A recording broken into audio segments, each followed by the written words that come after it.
আমার নবী পাক সাল্লাল্লাহু আলাইহি ওয়াসাল্লামে সবথেকে বড় দুশমন ছিল আবু জেহেল। ওই আবু জেহেল চেয়েছিল আমার নবীকে মিটিয়ে দিবা, কখনো সৈন্য পাঠিয়ে পুলিশ পাঠিয়ে আমার নবী পাককে শহীদ করে দিতে চেয়েছিল, কিন্তু সে পারেনি, অনেক চেষ্টা করেছে পারেনি। লাস্টে একটা জাদুকরকে ডেকে এনেছে, যে জাদুকরটা হলো তৎকালীন সময়েতে সব থেকে বড় জাদুকর হাবিব ইয়ামানি তার নাম, ইয়ামানে তার বাড়ি ছিল।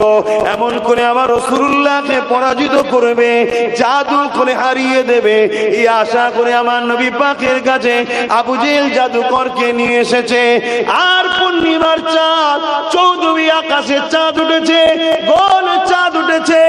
আল্লাহ নবী এমন করে আবু কুবাইস পাহাড়ে ধারে হাঁটাহাঁটি করতে লেগেছে। আবু জেহেল ওই জাদুকরকে নিয়ে আল্লাহ নবীর কাছে চলে আসলো। আল্লাহ নবীকে বলতে লাগলো, হে মুহাম্মদ, হে হাবিব ইয়ামানি, এ আপনার সঙ্গে কিছু কথা বলতে চায়। আল্লাহ নবী বললেন, কি কথা বলতে চাও? ওই হাবিব ইয়ামানি বলল, আপনি যে নবী দাবি করেছেন, রাসূল দাবি করেছেন, আখেরি মেসেঞ্জার দাবি করেছেন, প্রফেট দাবি করেছেন, আল্লাহর পক্ষ থেকে যে আপনি এসেছে, এর কিছু নমুনা আমাকে দেখান। তবে নমুনাটা জমিনে দেখালে হবে না, আসমানে দেখাতে হবে। কেন? জাদুকররা জানে জাদু জমিনের উপরে হয়, আসমানের উপরে চলে না।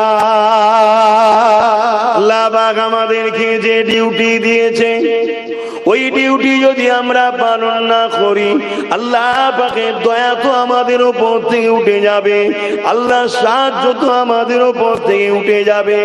এক শ্রেণীর মানুষ তারা মুখেও অবিশ্বাস করে, দিল থেকেও অবিশ্বাস করে, কিন্তু আমরা মুখে বলি ইসলামকে মানি, হাকিকাত ইসলামের কাজগুলোকে পালন করি না। এই জন্য আল্লাহ আমাদের উপরে নারাজ হয়ে গেছে। যদি আমরা আল্লাহ পাকের আযাব থেকে নাজাত পেতে চাই, আমাদেরকে ন্যায়ের পক্ষে ফিরে আসতে হবে, অন্যায়ের বিরুদ্ধে লড়তে হবে। সেই অন্যায়ের বিরুদ্ধে লড়তে গিয়ে যদি জীবন চলে যায় চলে যাবে, জেল যদি খাটতে হয় খাটতে হবে, কাজ কাম যদি চলে যায় চলে যাবে। তোমাকে আল্লাহ পরীক্ষা নেবে, ওই পরীক্ষায় তোমাকে পাস করতে হবে। তুমি আল্লাহকে ভালোবাসো বলো, আর আল্লাহ যখন কোন বান্দার উপরে জুলুম অত্যাচার হয়, আল্লাহর কোন বান্দির উপরে অত্যাচার জুলুম যখন হয়, কেন তুমি আল্লাহর সেই বান্দা বান্দির সাথ দিলে না? এই জমিনের উপরে অন্যায়কে মিটিয়ে ন্যায়কে কেন প্রতিষ্ঠিত করলে না? এই জমিনের উপরে নেশা মুক্ত সমাজ গড়ার জন্য কেন তুমি চেষ্টা করলে না? এই জমিনের উপরে সুদ ঘুষ মুক্ত সমাজ গড়ার কেন তুমি চেষ্টা করলে না? আজকে যদি জমিনের উপরে ঘুষকে বন্ধ করার জন্য তুমি আমি যদি চেষ্টা করতাম, তাহলে তোমার আমার সমাজে ঘুষ যদি না থাকতো, তাহলে অনুপযুক্ত লোক কোনো চাকরি করতো না, আর উপযুক্ত গুলো আজকে বাদাম বিক্রি করতো না। ঠিক না বেঠিক? উপযুক্ত গুলো এখন রাস্তায় ঘুরে বেড়াচ্ছে, হকারি করছে, আর অনুপযুক্ত গুলো ঠিক তেমন সব জায়গায় অনুপযুক্ত চলে যাচ্ছে। কেন? ঘুষের সিস্টেম, ঘুষ শুনছেন? আর ইসলাম বলছে ঘুষ মুক্ত সমাজ গড়ার নাম ইসলাম। জান বস, ইসলাম বলবেন তো ঘুষ দিয়াও যেমন নিষেধ, ঘুষ লিয়াও। তাহলে আমরা বলুন, আমরা ঘুষ বন্ধ করতে চাই?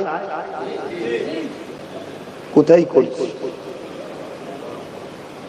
আজকে যদি ঘুষ সিস্টেম বন্ধ থাকতো, তাহলে আজকে যে 26,000 চাকরিজীবী যে কলকাতায় আজকে যে আন্দোলন করছে, এই আন্দোলনটা হতো কেন? সিস্টেম নাই, যে উপযুক্ত সে চাকরি পেত, যে উপযুক্ত নয় সে পেত না।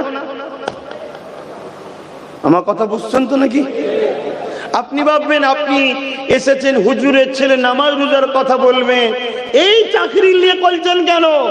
এটাই তো আমাদের ধ্বংসের কারণ। নামাজের কথা যেমন বলতে হবে, রোজার কথা যেমন বলতে হবে, ঠিক তেমনি এটাও বলতে হবে, এর নামও ইসলাম। জোরে বলুন সুবহানাল্লাহ। এখানে প্রত্যেকটা মানুষ জানে নামাজ না পড়লে গুনাহ হয়, কিন্তু বেশিরভাগই মানুষ জানে না এই যে অন্যায় হচ্ছে এর বিরুদ্ধে কথা না বললে পাপ হয়। এটা বেশিরভাগ লোকই জানে না। জানে এখানে রোজা না রাখলে গুনাহ হয় সবাই জানে, কিন্তু নিজের দেশের জন্য, নিজের সার্বভৌমত্বকে নিরাপদে রাখার জন্য চেষ্টা না করলে গুনাহ হয়, এটা কটা মুসলমান জানে? কেন আমাদেরকে এই ওয়াজ করার তো উলামা নাই। নামাজের উলামা কয়েক কোটি পাবেন, রোজা রাখার কথা বলার উলামা কয়েক কোটি পাবেন, হজ করার কথা বলার উলামা কয়েক কোটি পাবেন, মাদ্রাসা বানাও মসজিদ বানাও এ উলামা কয়েক কোটি পাবেন, কিন্তু আমাদেরকে এইটা বলার লোক কই যে আমাদের প্রতিবেশী যদি একটা অমুসলিমও রাত্রিরে ক্ষুধার্ত খেয়ে শোয়, কিয়ামতের দিন আল্লাহ তোমাকেও জিজ্ঞাসা করবে সে অমুসলিম তো কি হয়েছে, তোমার আমার আল্লাহর সৃষ্টি না সৃষ্টি না, আল্লাহর সৃষ্টিকে খেতে দিলেন না কেন? এটার কথা কজন বলে বলো? আমরা সবাই জানি নবী আমার দ্বীনের প্রচার করেছে। আল্লাহ নবী কি প্রচার করেছে, কবে কি প্রচার করেছে এটাই তো জানলাম না। আমরা সবাই বলি নবী বা নামাজের প্রচার করেছে, রোজার প্রচার করেছে, হ্যাঁ করেছে, কিন্তু নামাজটা কবে নবী নিয়ে আসলো, কোথা থেকে নিয়ে আসলো এটাই তো ভুলে গেলাম। এ যুবকের আল্লাহ নবী মেরাজ থেকে নামাজ এনেছে। মেরাজে নবী কবে গিয়েছিল? 27 রজব নিবারাতে রাত্রে গিয়েছিল, কিন্তু মনে রাখবেন কত হিজরিতে গিয়েছিল এটাই তো আমরা জানি না। আল্লাহ নবী 621 মেরাজে গিয়েছিল, আর নবী পাক নবুয়াতের কাজ শুরু করেছিল 610-এ। নামাজ এনেছে 11 বছর পর। এই 11টা বছর ধরে নবী আমার কি করেছিল? এই 11টা বছর ধরে নবী আমার জমিনের প্রত্যেকটা অন্যায় অত্যাচারকে বন্ধ করেছিল, অত্যাচারীদের হাত থেকে নারীদের বাঁচিয়েছিল, বজমন করে এতিমদের অধিকার দিয়েছিল, বিধবার মর্যাদা দিয়েছিল, জালিম শাসকদের দাসত্ব শিকল থেকে মানুষ জাতিকে আল্লাহ নবী মুক্ত করেছিল। নবী পাকের আখলাক চরিত্র ব্যবহারে দলে দলে মানুষ নবীর উপরে দিওয়ানা হয়ে গিয়ে আমার নবীকে মুহাম্মদ রাসূলুল্লাহ বলে মেনে নিয়েছে। আরো জোরে বলুন সুবহান।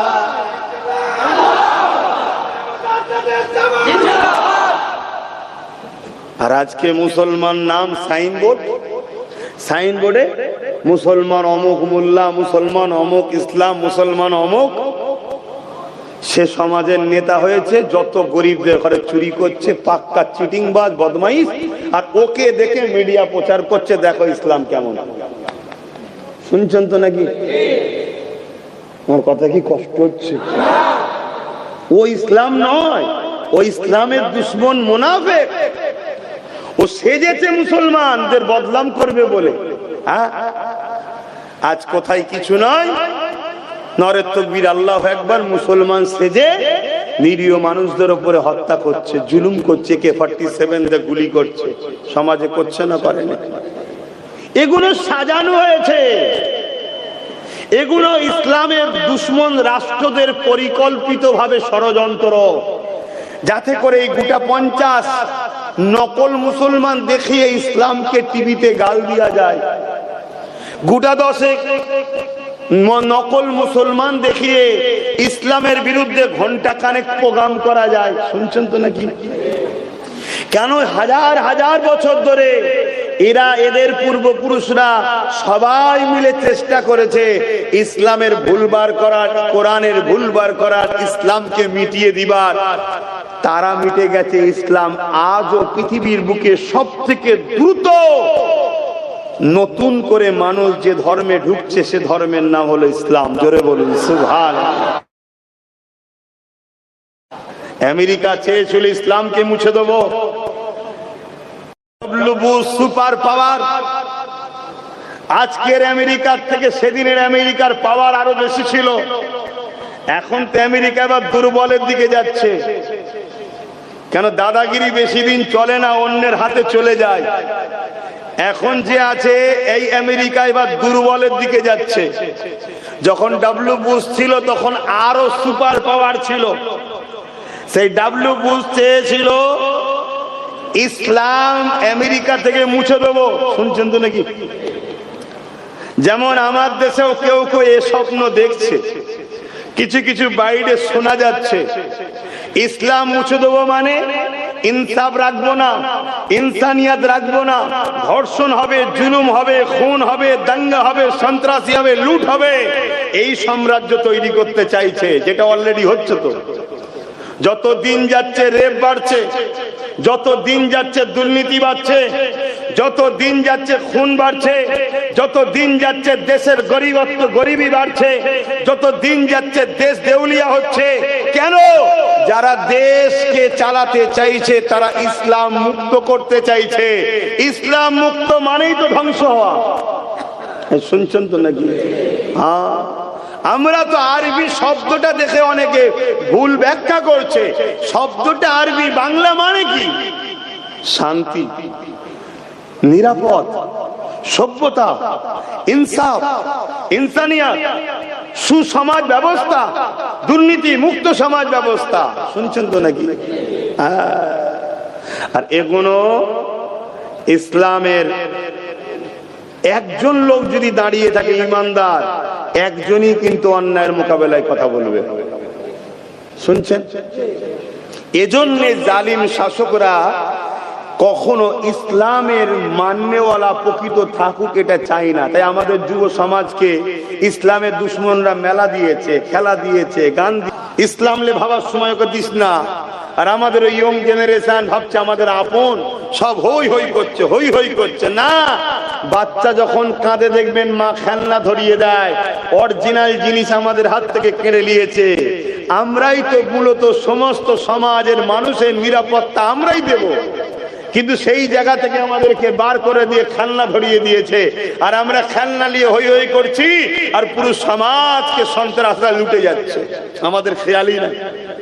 আর আল্লাহ আমাদেরকে যে ডিউটি দিয়েছিল ওই ডিউটি না করার জন্য আল্লাহ আমাদেরকে এবারে সেই জালিমদের হাতেই মিটাচ্ছে। যাদের জন্য আমরা ভাইকে মেরেছি, মাথা ফেটিয়েছি, একে অপরের নামে কেস দিয়েছি, তাদের হাতেই আল্লাহ আমাদের মিটাচ্ছে। চাকরি নেই, শিক্ষা নেই, কারবার নেই, পদ নেই। অন্য অন্য রাজ্যে যদিও বা কাজ করছিল সেখান থেকে মেরে আবার তাড়াচ্ছে। হচ্ছে না? হয় না? আমার কথা ভুল হচ্ছে নাকি? একটু সরাসরি দেবেন, ভুল হলে বলবেন, আমি শিখতে শুনবো তাহলে আপনার থেকে। আর যদি মনে হয় যে না, তাহলে এখনো টাইম আছে, শুধরে যাও।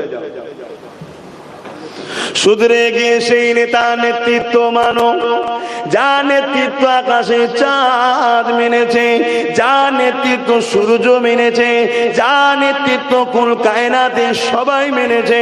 তিনি অন্য কেউ না, দোনজানের সুলতান আমিন আল্লাহ হযরতে প্রফেট মুহাম্মদ রাসূলুল্লাহ গণকে নিয়ে আল্লাহ নবীর কাছে চলে আসলো। আল্লাহ নবীকে বলতে লাগলো, হে মুহাম্মদ, হে হাবিবি আমানি, এ আপনার সঙ্গে কিছু কথা বলতে চায়। আল্লাহ নবী বললেন, কি কথা বলতে চাও? ওই হাবিবি আমানি বলল, আপনি যে নবী দাবি করেছে, রাসূল দাবি করেছে, আখেরি মেসেঞ্জার দাবি করেছে, প্রফেট দাবি করেছে, আল্লাহর পক্ষ থেকে যে আপনি এসেছে, এর কিছু নমুনা আমাকে দেখান। তবে নমুনাটা জমিনে দেখালে হবে না, আসমানে দেখাতে হবে। কেন? জাদুকররা জানে জাদু জমিনের উপরে হয়, আসমানের উপরে চলে না। এই সমাজে কিছু বাবা বেরিয়েছে, চমৎকার বাবা। কি বাবা? চমৎকার বাবা, নানা রকম সব জাদুর খেলা দেখায়। শুনছেন? এই সব চমৎকার খেলা দেখে আমার সমাজের প্রচুর মানুষ তাদের কাছে যে তাদের গোলাম হয়ে যাচ্ছে। কিন্তু যারা প্রকৃত মুহাম্মদ রাসূলের গোলাম, তাদেরকে কি গোলাম বানাতে পারবে? তাহলে এই বাবারা ইসলামের দুশমন হবে না? হবে না? এই কোচি, তুমি কি করছো? তুমি পড়াশোনা করো না? ওই তোমার পিছনে টুপি, পড়াশোনা করো, তোমার হাতে অত বড় ফোন কেন?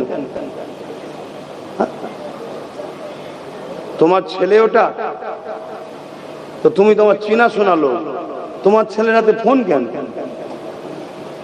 সব জায়গায় ওয়াজ করি যে ফোন দেবে না, ফোন না দিলে একদিন কাঁদবে, দুদিন কাঁদবে, 1 ঘন্টা 2 ঘন্টা পরে ঠান্ডা হয়ে যাবে, আর ফোন দিলে সারা জীবন কাঁদতে হবে। এখন তোর পড়াশোনার জীবন।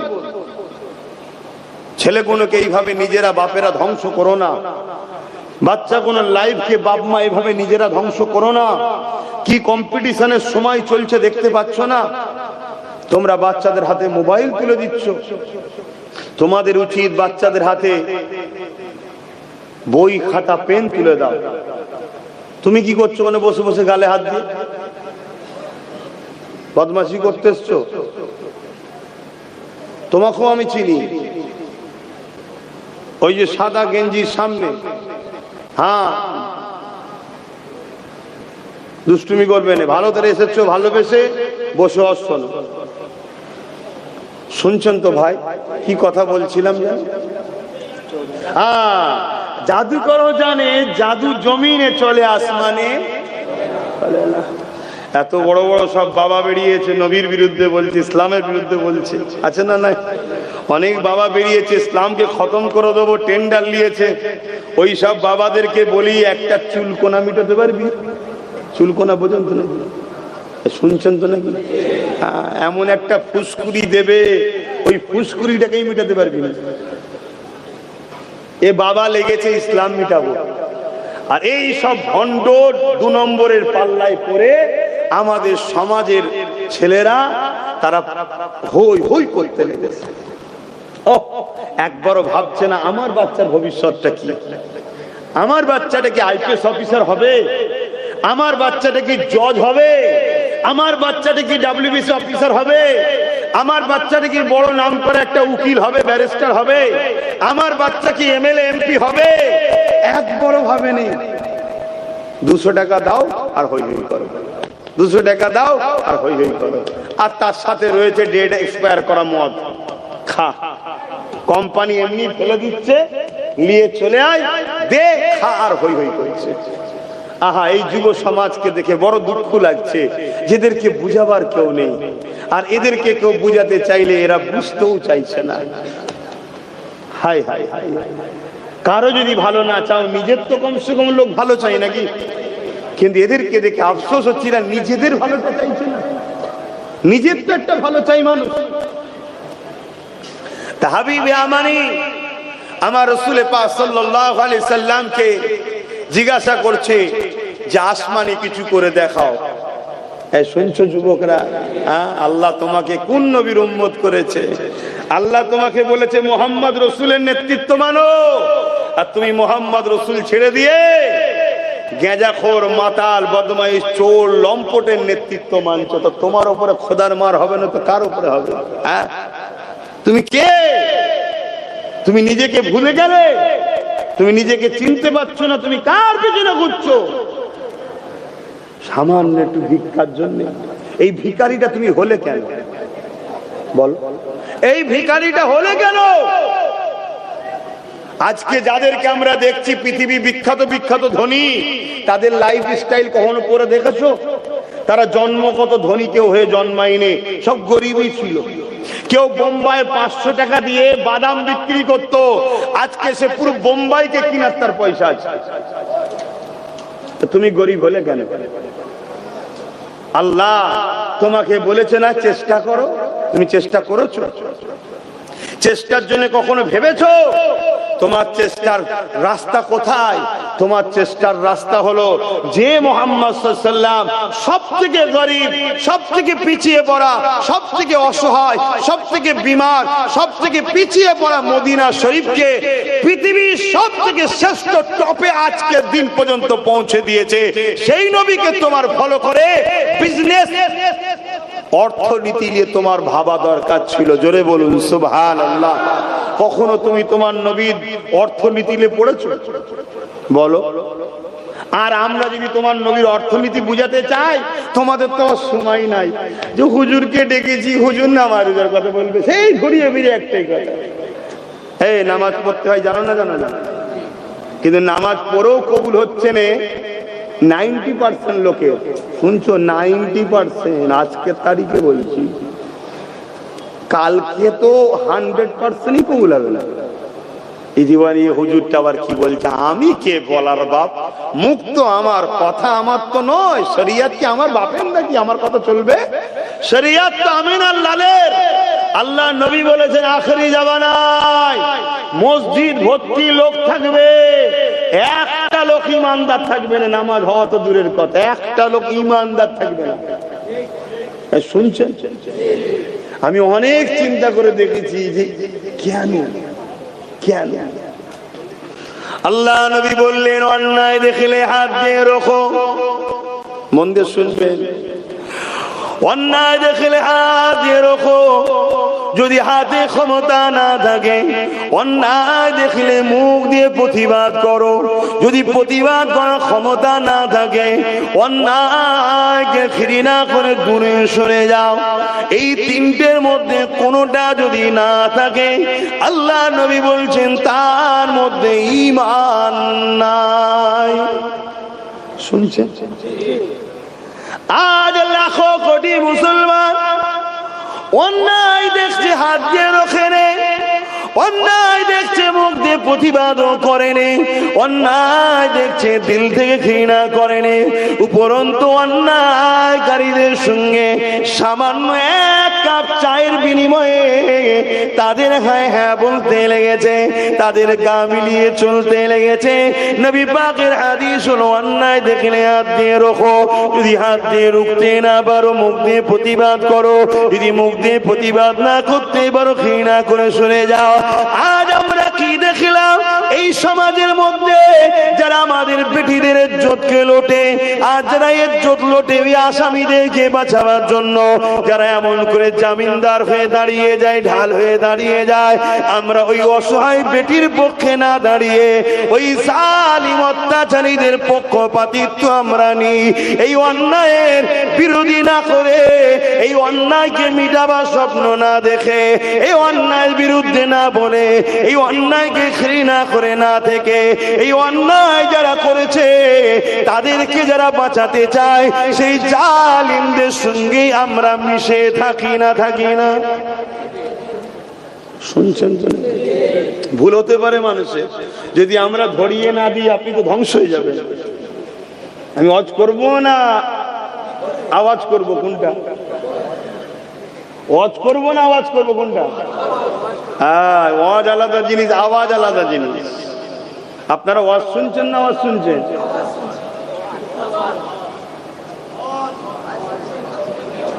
দুটো দল হয়ে গেছে এখানে। যারা আওয়াজ শুনছো তারা বেকার সময় নষ্ট করছো, আর যারা ওয়াজ শুনছো তারা কামিয়াবি হচ্ছে। কেন? নবী ওয়াজ করেছিলেন, আবু জেহেল আওয়াজটা শুনেছিল, খুব সুন্দর আওয়াজ, কিন্তু আবু বকর সিদ্দিক আওয়াজের পাশাপাশি হুজুরের কথাটা, ওয়াজটা, নসিহত, ওয়াজ মানে ভালো কথার উপদেশ দেওয়া, ওইটাকে শুনেছিল, তাই সিদ্দিক আবু বকর হয়ে গেল। জোরে বলুন সুবহানাল্লাহ। এখন তোমরা কোনটা চাইছো, যে হুজুর ওয়াজ করুক না আওয়াজ করুক? যদি ওয়াজ করি তাহলে হক কথা বলতে লাগবে। যেমন আমরা দেখলাম এই বাংলায় আমাদেরই একটা বোন, আল্লাহরই সৃষ্টি, তিলোত্তমা নাম, কলিকাতা মেডিকেলে না কি বলে আরজি করে ডাক্তার ছিলেন, লেডি ডাক্তার, রেপ হয়ে গেল। সেই রেপিস্টদেরকে বাঁচাবার জন্য যারা উকিল ফিট করেছে, আমরা আজকে লাখো মুসলমান সেই জালিমদের সাথে আছি না নাই? আল্লাহ নবী বলছেন অন্যায়ের সাথে যে থাকে তার ঈমান থাকে না। এই শুনছেন বাপ? তাহলে ওয়াজ করব তো? হ্যাঁ। পাপ দুই ধরনের হয়, মন দিয়ে শুনবেন। একটা নিজের ক্ষতি, আর একটা ইনসাফ ইনসানিয়াত ধর্মের ক্ষতি। নিজের ক্ষতি যে করে সে যদি তওবা করে লায় আল্লাহ মাফ করে দেবেন, জোরে বলুন সুবহানাল্লাহ। কিন্তু কেউ যদি মানবতার, সভ্যতার, ইনসাফ, ইনসানিয়াত যেটাকে ইসলাম বলে, এর যদি কেউ ক্ষতি করে তার মাফ নাই। আল্লাহ নবী যে বললেন মসজিদ ভর্তি লোক থাকবে, একটা ইমানদার থাকবে না, এর কারণটা কি হতে পারে?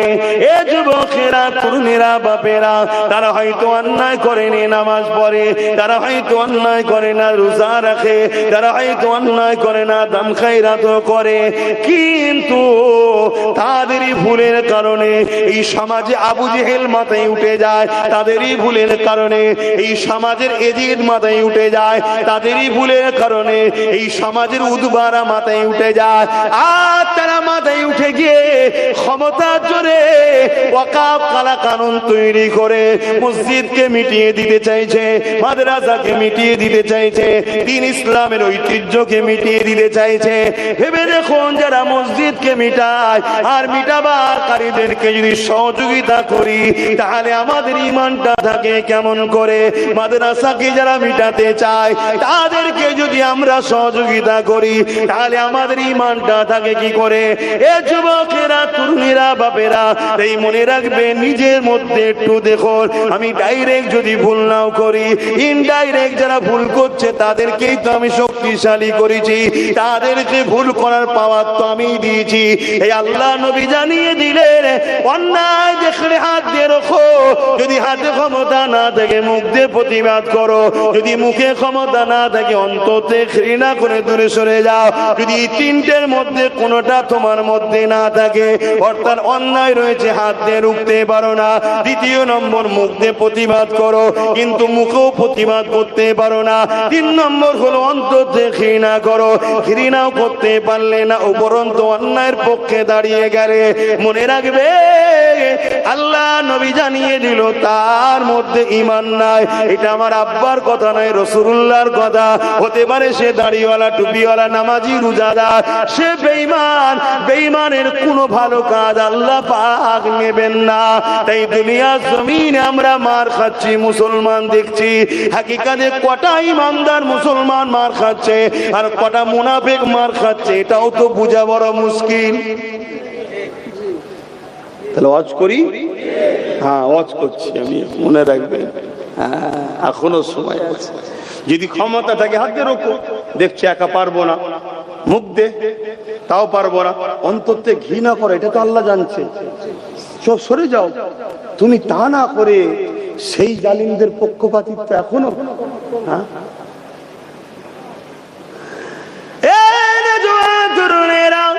আল্লাহ নবী অনেক কষ্ট করে এই পৃথিবী থেকে জুলুমকে বন্ধ করেছে। আল্লাহ নবী অনেক কষ্ট করে এই পৃথিবী নারীদের ঘরে জালিম অত্যাচারী নরখাদু মানুষের হাত থেকে বাঁচিয়েছে। আল্লাহ নবী অনেক কষ্ট করে এই পৃথিবীর নারীদের অধিকার দিয়েছে। আল্লাহ নবী অনেক কষ্ট করে এতিম বিধবাদের মর্যাদার ব্যবস্থা করেছে। আল্লাহ নবী অনেক কষ্ট করে এই পৃথিবীর জমিনের মানুষগুলোকে এক আল্লাহ দাসত্ব করা শিখিয়েছে।